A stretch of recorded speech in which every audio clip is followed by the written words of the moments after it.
মানে কাৰ্বি আংলঙত যি পৰিৱৰ্তন হৈছে সেইটো হ'ল গোটেই সম্পদবিলাক এতিয়া এটা পৰিয়ালৰ নামত কনচেন্ট্ৰেট হৈছে।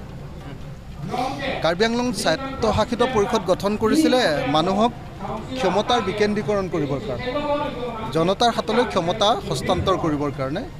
কিন্তু এতিয়া যিখন বিজেপি দলৰ কাউন্সিল চলি আছে, এই বিজেপি দলৰ কাউন্সিলখনত কেৱল আৰু কেৱল এটা পৰিয়াল, তুলিৰাম ৰংহাঙৰ পৰিয়ালৰ হাততহে কেৱল ক্ষমতা কেন্দ্ৰীভূত হৈছে। আনকি EM-বিলাকৰ হাততো এতিয়া ক্ষমতা নাই। EM-বিলাকেও এতিয়া আপোনাৰ কোনো কাম কৰিব নোৱাৰে। তেওঁলোকৰ হাতত ফাইনেন্সিয়েল কোনো ধৰণৰ চেংচনৰ তেওঁলোকৰ অধিকাৰ নাইকিয়া হৈছে।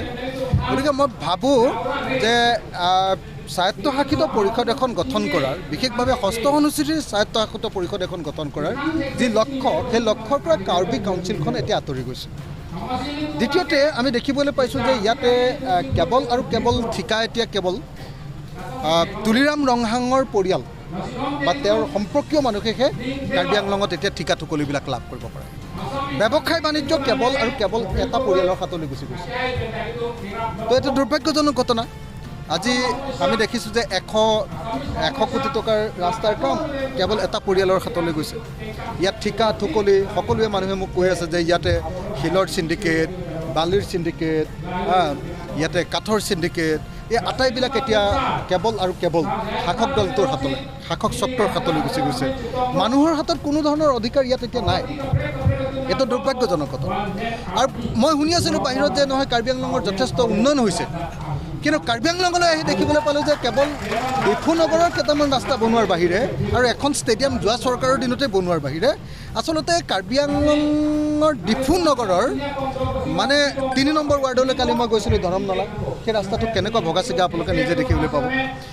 মানে কেৱল ডিফু নগৰে নহয়, সমগ্ৰ কাৰ্বি আংলং জিলাত আমি দেখিবলৈ পাইছোঁ যে এতিয়া উন্নয়ন একদম স্তব্ধ হৈ পৰিছে। ৰাস্তা পদূলিৰ অৱস্থা বেয়া, উন্নয়নমূলক কোনো কাম কাজ হোৱা নাই। ব্যৱসায় বাণিজ্য কেৱল এজন বা এটা পৰিয়ালৰ হাতলৈ গুচি গৈছে, যাৰ ফলস্বৰূপে ইয়াত ডিফুৰ যিখন মাৰ্কেট, সেই মাৰ্কেটখনৰ বজাৰো বেয়া হৈ গৈছে।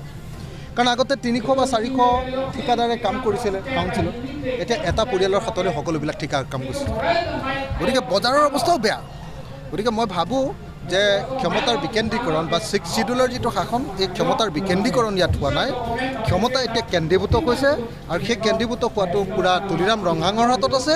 আৰু তুলিৰাম ৰংহাঙে দিছপুৰক সেৱা কৰি, হিমন্ত বিশ্ব শৰ্মাক সেৱা কৰি গোটেই কাৰ্বি আংলঙৰ সকলো ক্ষমতা একদম নৎসাত কৰি পেলাইছে। এতিয়া লোকসভা নিৰ্বাচনৰ শাসন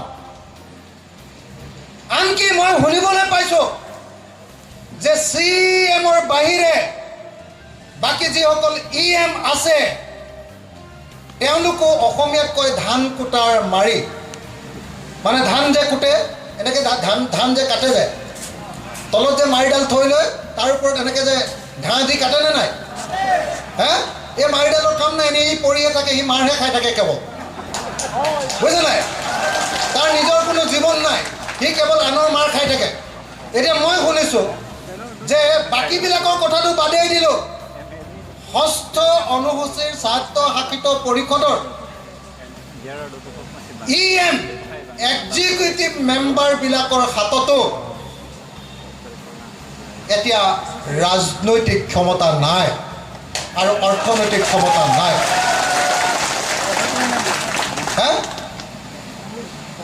তেওঁলোকে এতিয়া টকা পইচাৰ ফাইলত চহী কৰিব নোৱাৰে। যদি EM-বিলাকৰ হাতত ৰাজনৈতিক ক্ষমতা নাই, তেতিয়াহ'লে বাকী জেনেৰেল মেম্বাৰবিলাকৰ হাতত কি ক্ষমতা থাকিব? যদি জেনেৰেল মেম্বাৰবিলাকৰ হাততেই ক্ষমতা নাই, তেতিয়াহ'লে কাৰ্বি মানুহবিলাকৰ হাতত কি ক্ষমতা থাকিব? হয়নে? কিন্তু আপোনালোকে ইমান দিন আন্দোলন কিয় কৰিছিলে? ASDC কৰিছিলে, আপোনালোকে CPIML কৰিছিলে, তাৰপিছত ইটোৰ পিছত ইটো আন্দোলন কৰিছিলে। এতিয়া আপোনালোকে APDCL কৰিছে, APHLC কৰিছে, হয়নে? APHLC কৰিছে।